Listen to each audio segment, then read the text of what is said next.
રાજ્યભરમાં સાર્વત્રિક વરસાદના કારણે સુખી ડેમમાં વધી છે પાણીની આવક। છોટાઉદેપુરના સુખી ડેમમાં પાણીની આવક વધતા ત્રીજો ગેટ ખોલાયો છે। સુખી ડેમના 3 ગેટ ખોલીને જે રીતે પાણીની આવક સતત નોંધવામાં આવી છે। મહત્વનું છે કે 5555.75 ક્યુસેક પાણી ભારજ નદીમાં છોડાયું છે।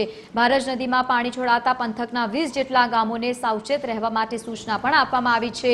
સુખી ડેમના 3 ગેટ 60 સેમી સુધી ખોલીને પાણી છોડવામાં આવ્યું છે। ભારજ નદીમાં છોડાયા બાદ સુખી ડેમમાં પાણીની આવક 1220.13 ક્યુસેક સુધી નોંધાઈ છે। મહત્વનું છે કે હજુ પણ રાજ્યમાં ભારે વરસાદને લઈને આગાહી છે તો ડેમની મહત્તમ સપાટી 147.82 મીટર છે। સુખી ડેમની હાલની સપાટી 146.6 મીટર હોવાની માહિતી સામે આવી છે।